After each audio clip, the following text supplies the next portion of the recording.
Welcome to I Rise Conversations with Joan. Welcome to I Rise Conversations with Joan, where we explore the stories and strategies of people who have overcome adversity and have achieved success in their lives. My name is Joan Nwosu, and I'm the award-winning author of the book I Rise: The 10 Secrets to Getting Up When Life Knocks You Down. Today, we have an amazing, fabulous guest with us. Her name is Sandra Wood. She is an entrepreneur, a coach, a speaker, and an author. She has over 15 years of experience in nonprofit management and leadership. She is also a certified women's transformation coach, a mentor, and a teacher. Her passion lies in empowering professional women to find their courage, connect with their self-worth, and create the joyful, supportive relationships they dream of. Yes, yes. As a certified yoga teacher, she also brings a calm and directed focus to help women become more confident, to be more fulfilled, and mostly to be more authentic. Welcome, Sandra, to the show. Thank you. Thank you. I'm delighted to be here. I always crack up at the introductions that we get coming on a show. So thank you for that. Yeah, okay, super amazing. So relationships are one of my favorite topics in the world, maybe because that's what I struggle with most in my life. So this is such a perfect topic for me. And I really do love talking about relationships and how we can help other women who are struggling. So before we start talking about relationships, maybe tell us a little bit about your own personal journey and how you became a women's transformation coach and a relationship coach. Okay, awesome. Well, like most of us, I had childhood experiences that led me to be a particular way. And so there was a lot of conflict in my family growing up. And so that kind of trained me to be a bit of a listener and a mediator. So I kind of went into my adult life with that piece. I married young. I have two daughters. And when I turned 40, I was diagnosed with breast cancer. And that really stopped me in my tracks and made me really contemplate really what I was here for, what I wanted my life to be moving forward. And in that journey of really rediscovering myself, I started really working on my inner self, my inner path. And I also started evaluating the relationships I was having in my life at that time. I think like a lot of women, we have a tendency to maybe live our life for other people or, want to please everyone else around us. So that makes us compromise maybe our boundaries and, who we really are. So at that time, I was just really asking myself, who am I? And in that moment of discovery, I really started working on myself. And what I realized is that my breast cancer was really pointing out my lack of boundaries and really not knowing where I ended and where other people began. So I started to realize that having boundaries and really stepping into my power was an important aspect at that time. And that really led me to a journey. And part of that journey was leaving a 20-year marriage that I had at the time. And really stepping into my courage and confidence to make a decision, because most people thought, oh, you had a great relationship, everything looked fine from the surface, but I knew that that was not, that the relationship wasn't going to take me for a lifetime. And I think that's the thing. As women, we need to understand that some relationships are reason, season, and lifetime. And so I ended up living in an apartment with my two daughters and basically was a single parent and had to like really figure out life and become a provider and go through all the motions of restarting my life. And that really just began the journey of this relationship topic that we're talking about today. Wow, that's an amazing story. And I'm so sorry to hear about your breast cancer. But a lot of times in life, people go through those kind of adversity as a wake-up call to really force you now to be on the right path, on the right purpose, why you were created and what your role is on earth. And so now you're using that to help other women, and that is phenomenal. So I know you mentioned a 20-year marriage. I'm sure a lot of people are like, what else are you looking for? 20 years, just stay there. Like 20 years is a long time. But I know. as women, you already alluded to that. We settle into that where we want to please other people. We leave for other people. A lot of women say, "I'm just in it for the children," and then you end up staying. Whether the relationship is serving you, whether you're feeling fulfilled, doesn't really matter. It's not about you. It's about this relationship and the family and the stability that I've created. So before we get into women who are stuck in that kind of relationship, what are some of the challenges that women face in relationships? What are the things that a lot of women struggle with? Because you didn't tell us what you struggled with. You just said it Yeah, was. yeah. Yes. Well, what I see, well, first of all, I think a lot of women struggle with is just they don't really know what a healthy relationship looks like. So often they're just repeating what they learned in their family of origin. And so they just go into that role, not even being aware that there are other ways of being. So a lot of women are coming to terms with, wait a minute, is this really the relationship I want to have? So I'd say that comes across a lot, but a lot of times what women are struggling with is their own autonomy in what it means to be in a relationship with a partner. And really, a lot of it has to do with boundaries and having difficult conversations, or being able to say what they need without over apologizing or softening it. So a lot of times women aren't taken seriously because they don't really know how to set that boundary and then step back and let the other person have a response. So often we want to set a boundary, but then we want it to be okay, right? So that's one of the things I see with women a lot. Mm-hmm. And I think minus relationships, I think it just plays out in every area of a woman's life. Even at work, you find women constantly apologizing. I'm sorry. You try to soften the blow because you want to be like, again, it's the narrative, it's how we were raised. And we think that this is the right way to be because we just don't know anything else. This is what we're used to. And it's what we think that the world expects of us as women, but it's not serving us. It's not allowing us to step into our power or to do the things that we were really created for. So I really Yes. love that you talked about boundaries, and we're going to talk about how to set some boundaries so that women who are feeling stuck or feeling lost, because a lot of women lose themselves in a marriage, can start to put some of those practices into play and learn how to create healthy boundaries so that they can have the right conversations and really speak their truth about what they want out of a relationship. But now let's talk about leaving a relationship, because I left a relationship too. And just like you, people thought it was okay. Like the day before I left was Valentine's Day. We had gone out. I posted pictures on social media. People were like, "Oh my God, you guys look so fabulous." And then the next day I was out. And people were like, what do you mean you left? Like everything looked okay. Yeah. So, Yes.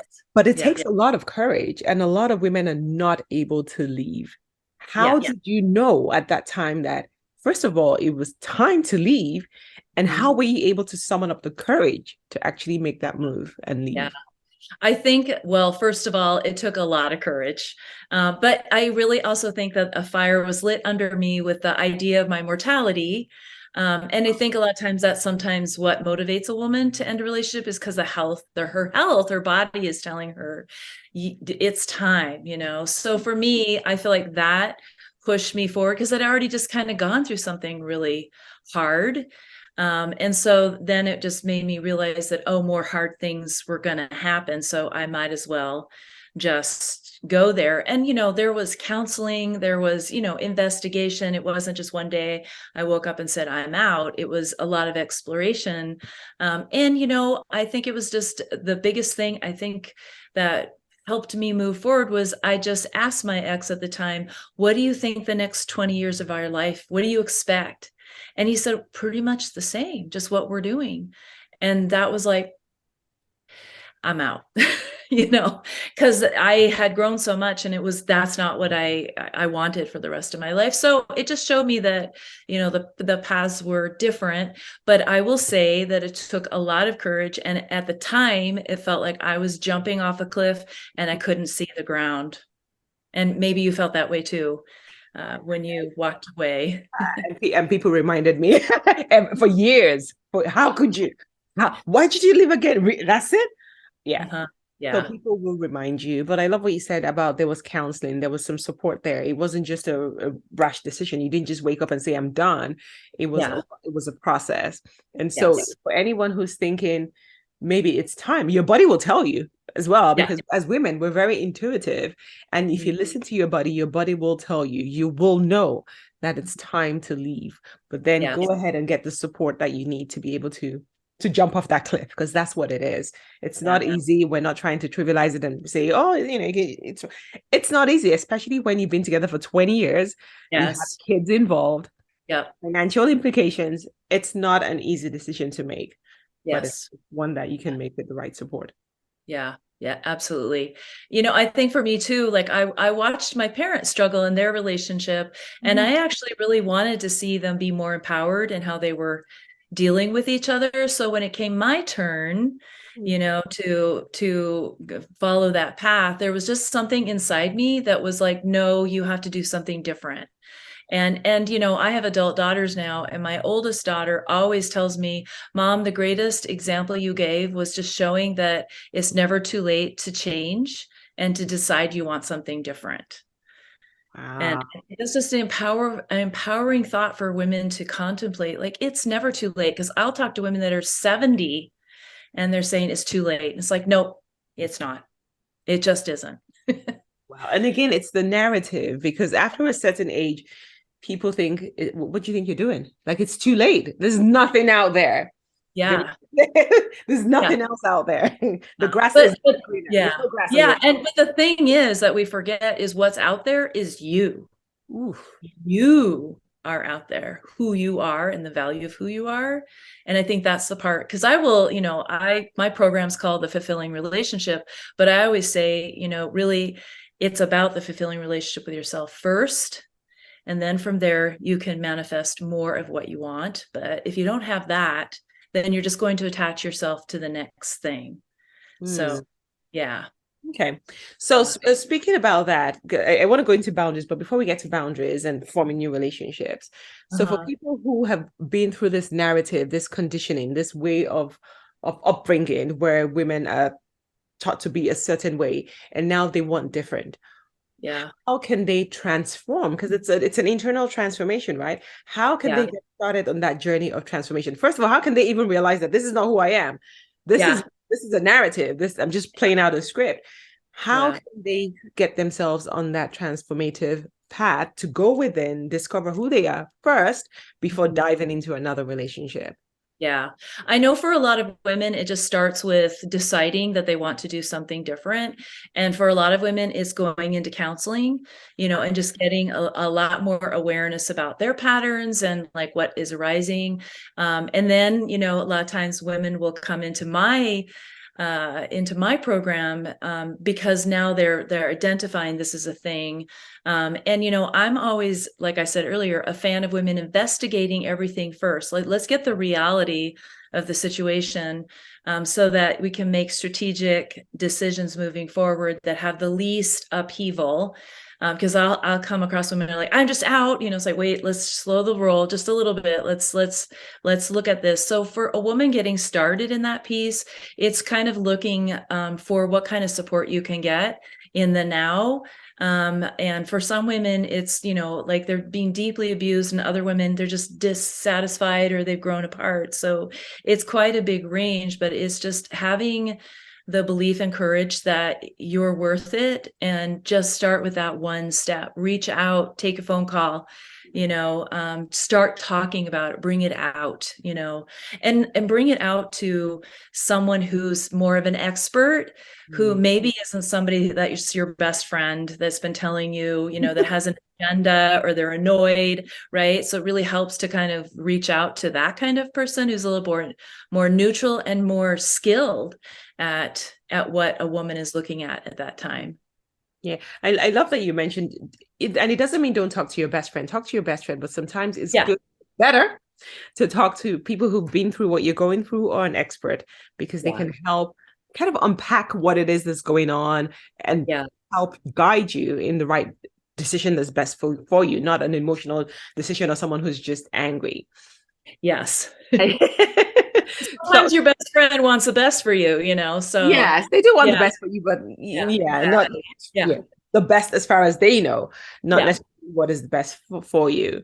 So Yes.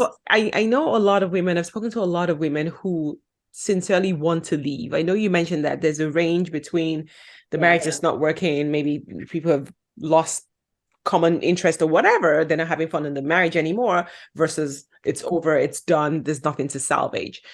For a lot of women, even at the point where they know that this relationship is dead, they find it so difficult to leave, even when they met with an expert who says, ugh. Yes. Why? Yeah, because oh my gosh, I see it every single time. And I definitely felt it too. It's just paralyzed in fear. The fear of what's going to happen. I can't, it's like all the what ifs just really get in the way, but it really is just so, and I will say to women, like, it was harder to get divorced than to face cancer.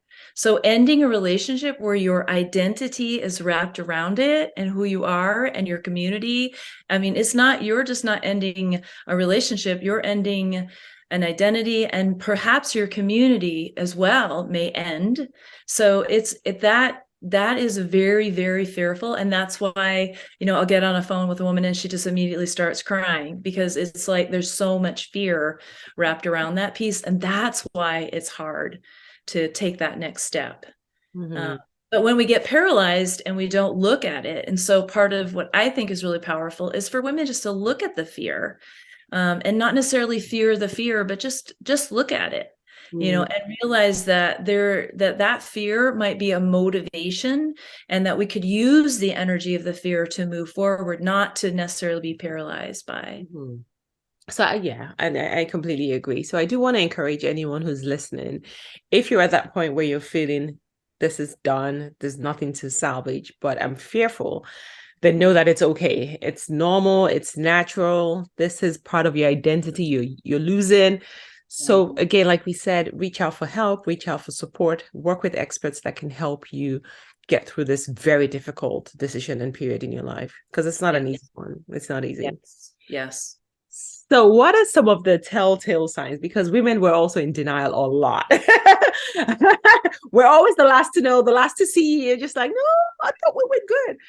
So what are some of the signs that women can look out for to really know, test their relationship, to know if the relationship is worth fighting for, or if it's time to go find yourself and then move into something new that is more fulfilling for you? Yeah. I know that a lot of women will tell me that they just haven't been intimate with their partner for a long time, and not just intimacy from like a physical sexual realm, but intimate from like your feelings and your thoughts and, what you're interested in. So if you're noticing that there's a lack of intimacy there, and maybe there had been before, or maybe it's never really existed, that those are some signs for us to take a look at that piece.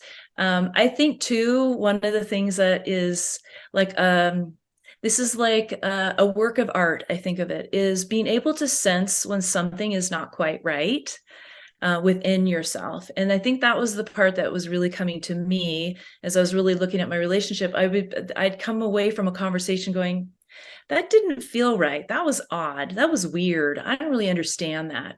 And so oftentimes I describe it this way with women is, do you feel like you're crashing on the same rocks? Like you just keep having the same conversation and there's always going to be some sort of conflict in a relationship. That's just how we're built as humans. But if it's not progressing, if you're not understanding each other, if you're not able to be heard, and if you have somebody coming back to you and saying, well, you always feel this way. I mean, that is, so it really acknowledging like how something makes you feel. Like I started to realize in my first marriage, and I don't feel that my first, the first gentleman that I was married to was a bad human. I mean, I really did love him. But he had a lot of patterns, and part of one of our patterns, or his pattern was to tease me. And I didn't realize that teasing is kind of a form of abuse. So I started calling that out, like, stop teasing me. And you'd be like, well, what are you talking about? So it's those kinds of things where you just notice it in yourself. And one of my favorite books that I used to read to my daughters was called Madeline. I don't know if anyone's heard of it, but part of the story is the nun sits up in the bed at night because one of the children in the that she's taking care of is having appendicitis, and she sits up and says something is not right.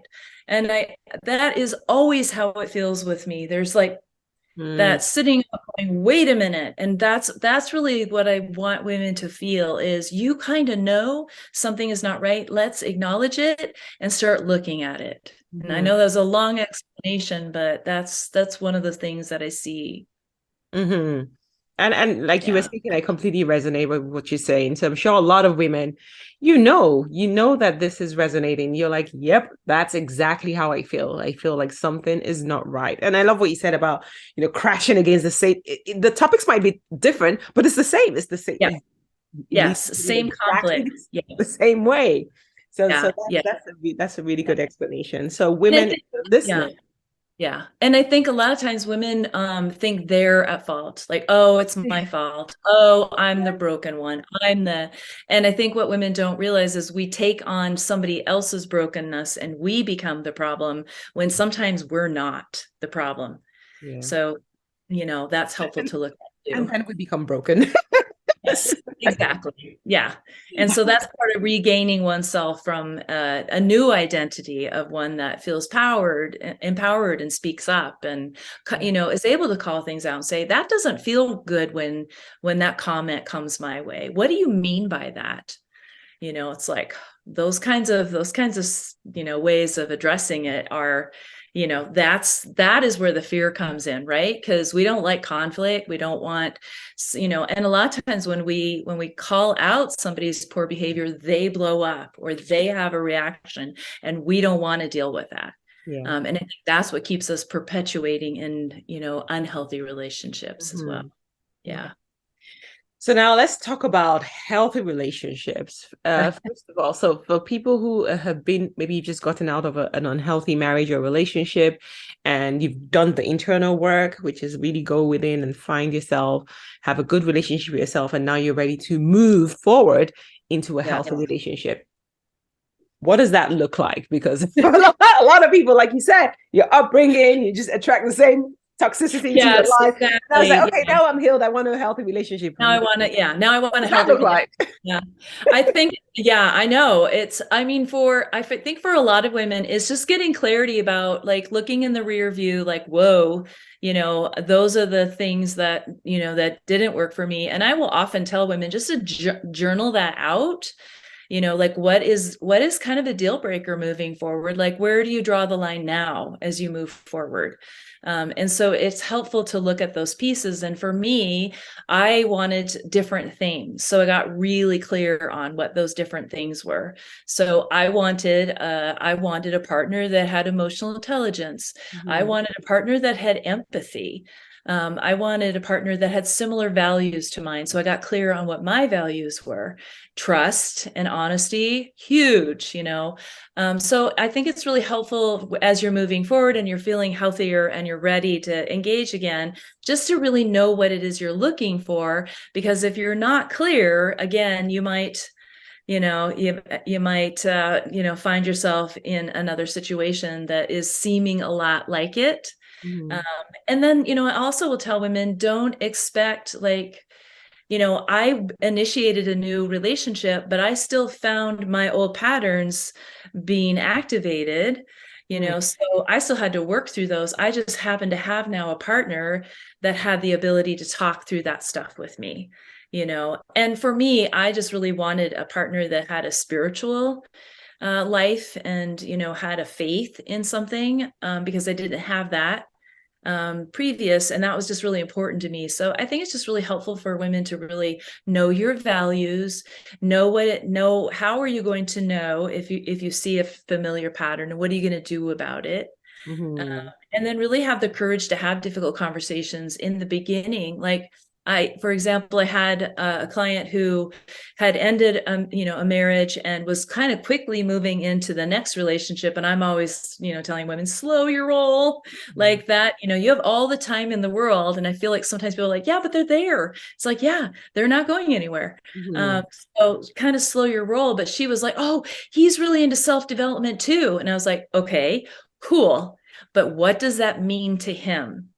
And what does it mean to you? So dig deeper. Like, don't just take everything at face value.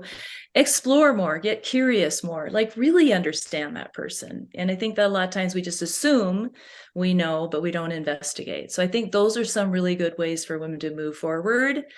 And then just know when you feel that something is not right thing and act on it. Don't push it underneath and go, no, no, no, there's all these great things and I'm in love. And, Yeah, of course. right? Yeah. Remember, no one wants you. You're getting old. So now you found someone that's like, oh, it's okay. I'll be fine. No. Yeah, exactly. Right. Yes, I know. It's not too late.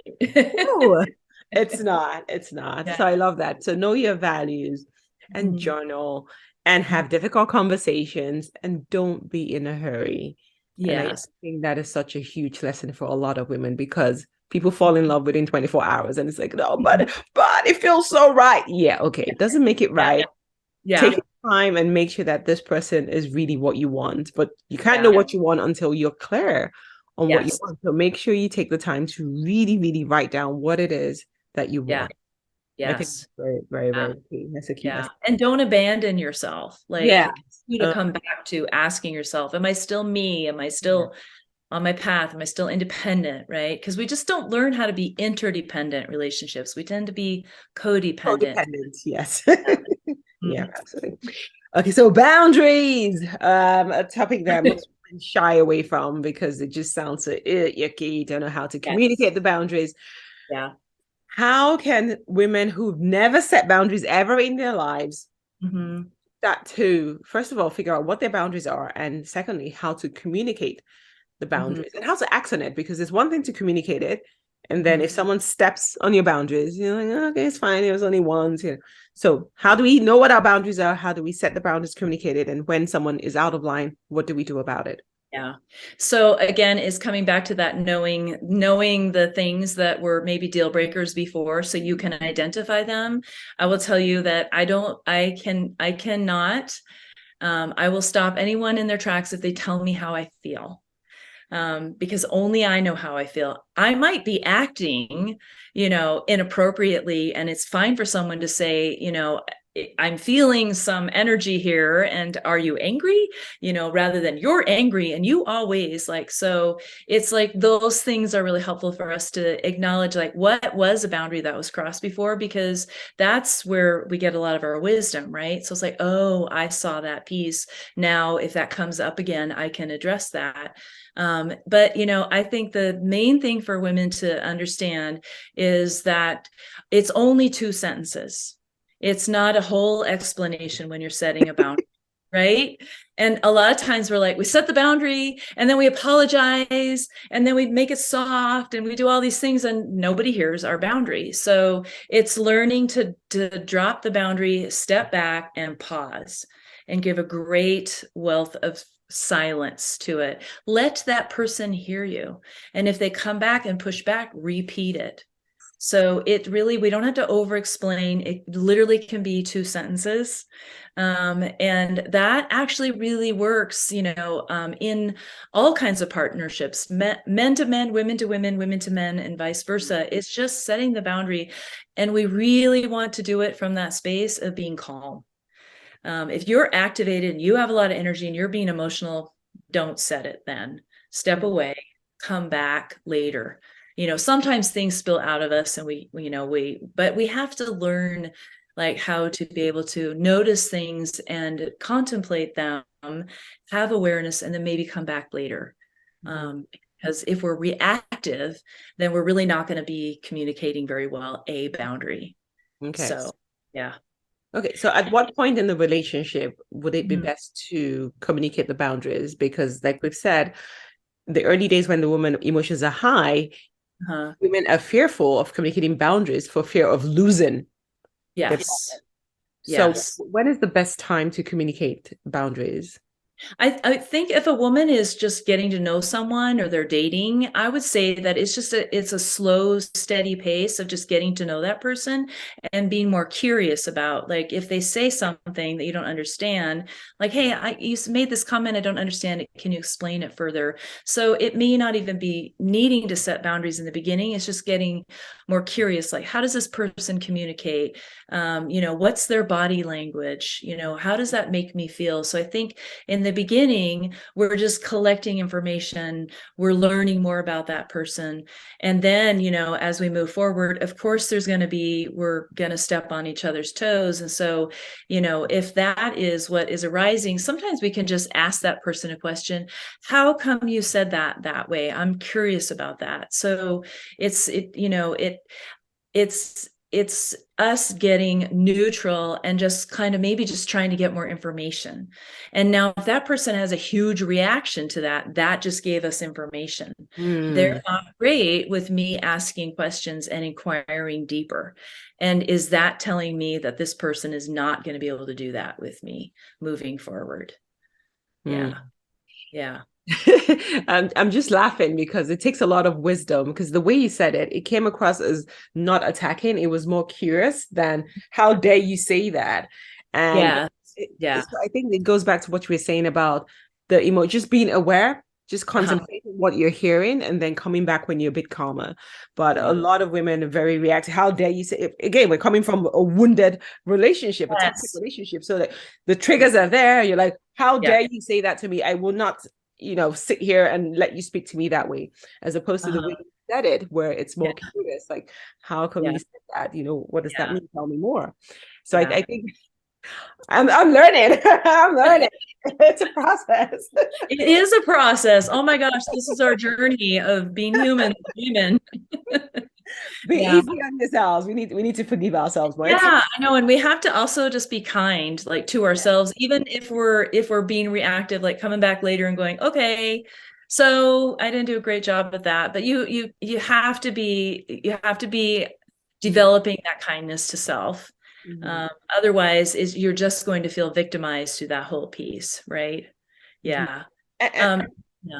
And this is where a coach really comes into play, because you might think, but it's common sense, but I know I can set boundaries. I know what to say. I've been in a dozen relationships. I was married for 20 years. It means I know what to do. No, no. Yes, exactly.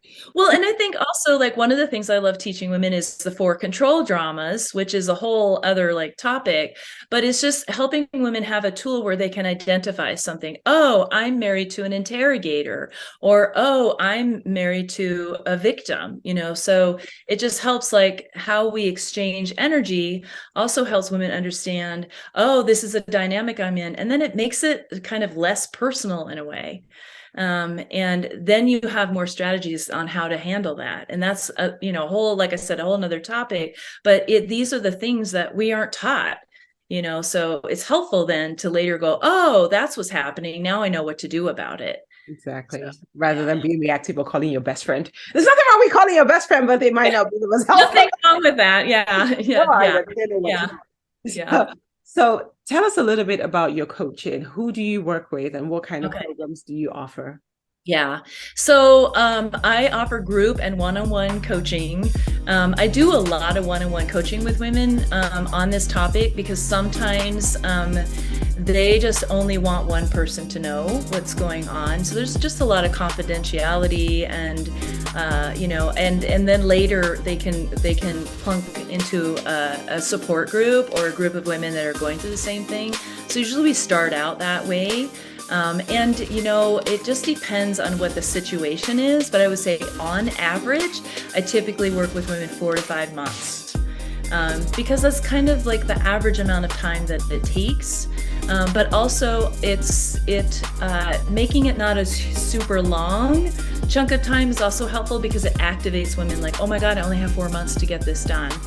And it's amazing, like, what women will do when they're finally have like a a time frame to this situation that they've been putting off for a long time. And so really it's transformational because we're going from where they are to where they want to be. And most of the time we know where they want to be on how they want to feel. Mm. And so a lot of women want to feel free or stable or empowered so we're driving towards that. And then all of the action takes place in between. And I do help women explore like the whole relationship. So they're not just, I mean, some women have to exit quickly because they're not in a good situation, but a lot of women just need a little bit of time to even understand what happened. And then it makes it easier to move through the next steps of like, okay, for sure, without a shadow of a doubt, this is the right decision to make. So that's part of the whole process. So that's one-on-one coaching. And, that piece is, a really powerful part of what the work I do is. And then I also do like, 3-day retreats. So a lot of times it's really great for women to come in and have that chunk of time as well, where all the process can happen in a short amount of time. So there's kind of a couple of ways to approach that piece. Okay, that's amazing. And this is for any woman in a relationship or a woman looking to go into a relationship as well. Yes, exactly. I have both sides of it. So a lot of times I'll have women come in and say, I just don't have a good picker and I don't trust myself anymore, or I've been so wounded, I just can't do it again, but I so want to have, a love. And so that's the other side of it. So the whole goal is to have fulfilling relationships and to know how to have them. And then that's exciting when we finally get to that place of like, I did it. And I made it happen and I can move forward now knowing that this is the right thing for me. Awesome. Yeah. And do you get to work with men at all, or is just women?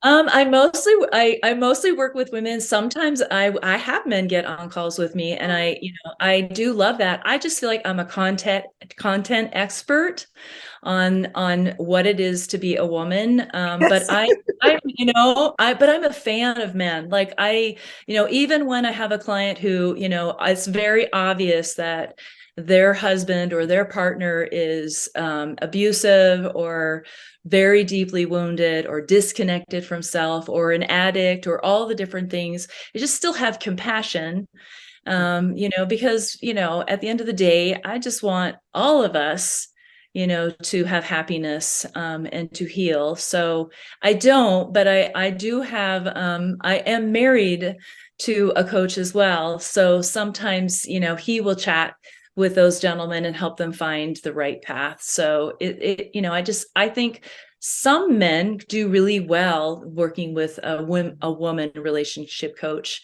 But I also believe that men need men too, and they need to learn how to talk to each other as well. Yeah.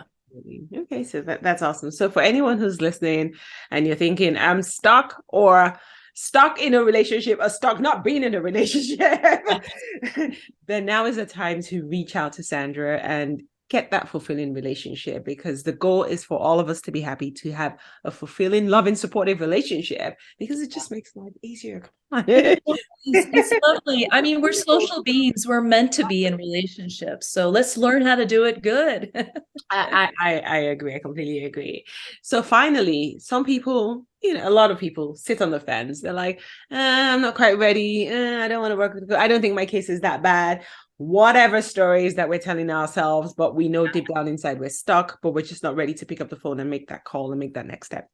What advice do you have for people who today are suffering, who are going to go to bed crying tonight because they know they're in a fulfilling relationship? Yeah, I would just say, I would just suggest that they pick one positive thing they can do for themselves, that can grow, that can grow their potential into perhaps taking action. And there's no harm in a conversation. And I always tell people, just come to my website, book a call. There's no pressure. It's just open up, find someone to talk to about that piece. And that someone can see I think a lot of the times we just don't have anyone holding up the belief that we could actually do that. And when you partner with someone that can kind of help, be that bridge between here to there, that can be super helpful. But, for some women, start reading books, listen to podcasts, go look for, if you're not ready to have a conversation with anyone, go find those things. Listen to podcasts like this, just know you're not alone. And that's the worst part for a woman who is suffering alone, is that there's so many other women that have the empathy and the care and the love for you not to be there. Yeah. I love that. You're not alone.